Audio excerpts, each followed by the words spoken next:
Welcome to Bookshortz, the channel where we bring thrilling stories to life in just minutes. If you love gripping book summaries and spine-tingling twists, you're in the right place. Don't forget to hit that subscribe button so you never miss a story that'll keep you on the edge of your seat. Now let's dive into Ward D by Freida McFadden. Welcome to Ward D, a locked psychiatric unit where the patients aren't the only ones hiding secrets and reality isn't what it seems. This isn't just another shift for medical student Amy Brenner. It's the beginning of a terrifying descent into darkness. What she thought would be a routine night quickly transforms into a twisted game of survival where trust is dangerous and the past refuses to stay buried. Amy Brenner is in her final year of medical school. Her last rotation is psychiatry, and tonight she's pulling an overnight shift in Ward D, a high-security mental health unit, for the most unstable and potentially dangerous patients. She's not excited about it. In fact, she's anxious. Ward D isn't just any place for her. It's where her worst memory lives. Years ago, she was admitted here after a breakdown.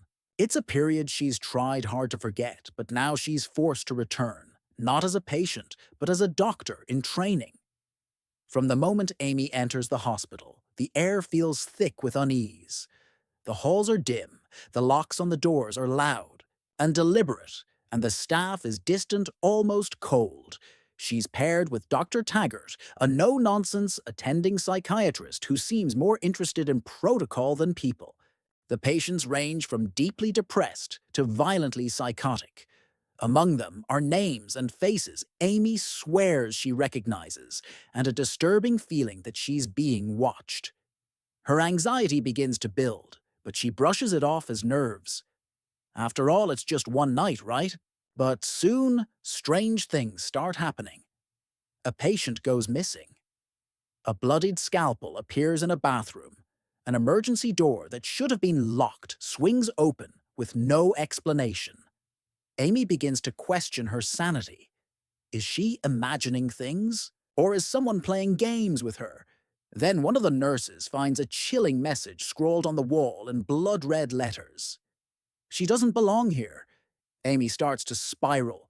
Her grip on reality is slipping, and she begins to fear that her past stay in Ward D is connected to the chaos unfolding tonight. She remembers only fragments of that time, disjointed and haunting. A face screaming behind a glass door. A doctor, with cold eyes. A girl in the bed next to hers who whispered secrets in the dark. Amy knows something bad happened back then, but her memory won't let her see the full picture. Until now. As she tries to hold herself together, Amy begins to unravel the mystery, piece by piece. She finds an old patient chart with her name on, it hidden in a drawer. The file is marked confidential and stamped with a note, "Do not discuss." Her pulse quickens as she reads through the details. The delusions, the paranoia, the violent outburst, but none of it feels true. Did she really do those things? Or was someone manipulating her even then? And then it hits her. What if she wasn't crazy back then? What if everything she thought she imagined actually happened? And what if the person who put her there is still inside Ward D? Amy tries to confront Dr. Taggart, but he brushes her off, dismissing her concerns as stress. The nurses are no better, offering her empty reassurances and suspicious glances. Even the security guards seem to be in on some unspoken secret. She's alone, trapped in a place where no one believes her, and the danger is closing in. Suddenly, patients begin acting out in synchronized chaos. One screams Amy's name and scratches it into her arms. Another recites words Amy remembers from her own therapy sessions years ago. It's as if the whole ward is echoing her trauma and feeding off her fear. She begins to suspect that someone is orchestrating this intentionally. Someone who knows her. Someone who wants to break her. Then she discovers the name Emily Madsen on a patient list. It jolts her memory. Emily was the girl in the bed beside her during her previous stay. The one who whispered stories about doctors doing experiments and patients vanishing. Amy had dismissed her as paranoid at the time, but now her words feel like warnings. She searches the ward for Emily, but no one seems to remember her. There's no official record, no mention in the system. It's like she never existed. Amy is determined to find the truth. She sneaks into the restricted medical files room, digging through old records. There she finds a file labeled Project Paragon. What she reads makes her blood run cold. It details a program that experimented with memory manipulation, using unapproved treatments on psychiatric patients. Patients like her. Patients like Emily. The doctors involved had faked diagnoses to keep them in the system. Amy realizes she was never mentally ill. She was part of an experiment, and someone made sure she forgot. Suddenly, everything clicks. The missing patient, the planted scalpel, the strange behavior. Someone is trying to trigger her past and make her snap again. But why? And who? The night takes a deadly turn when a nurse is found unconscious and another patient is found dead. The hospital goes into lockdown and panic spreads.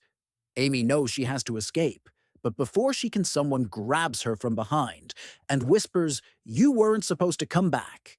She turns to see Dr. Taggart, his face calm but eyes full of threat. He tells her it's too late to leave. She knows too much now. He admits that she was part of the experiment and that bringing her back to Ward D was intentional. A final test to see if suppressed memories can resurface under stress. She was never here to finish her rotation. She was the experiment all over again. Amy fights back.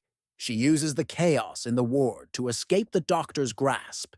She runs through the hospital, chased by security. She hides in a supply closet and finally manages to call 911. But when the police arrive, they're met with confusion. The hospital insists that Amy was never assigned to Ward D, that she's not even registered on the rotation list. There's no record of her being there that night. Her belongings are gone, and her badge is missing. It's like she never existed either. In the final pages of the story, Amy is left with a decision. She can either walk away and let the truth be buried again, or she can expose what happened no matter the risk. She chooses the latter. Using copies of the files she stole from the records room, she goes public with her story. A reporter picks it up and an investigation is launched. But the ending is far from tidy. The hospital denies everything. The files mysteriously disappear. And Amy begins to receive anonymous messages warning her to stop. She's no longer inside Ward D, but it haunts her still. She may have escaped the walls, but the psychological trap remains. The question that lingers isn't whether she was crazy, it's whether she's truly free. Ward D by Freida McFadden is a psychological thriller that plays expertly with memory paranoia and institutional betrayal. It's a slow burn with relentless twists that keep you guessing who's really insane and who's orchestrating the madness. McFadden masterfully blends medical realism with suspense and horror, creating a chilling atmosphere where nothing can be trusted. The real terror of Ward D doesn't come from the patients behind locked doors, but from the system that controls them, the secrets it buries, and the terrifying idea that your mind may not belong to you at all. Amy's descent into the past is gripping, heartbreaking, and deeply unsettling. And as the story unfolds, readers are left questioning not just Amy's reality, but their own. If you're looking for a twisty psychological ride that explores the fine line between sanity and control, Ward D is a must-read. Just be warned once. You enter Freida McFadden's world, it's not so easy to leave, and you'll never look at a hospital the same way again. If you want to listen, full audiobook for free. Link in description. Thank you.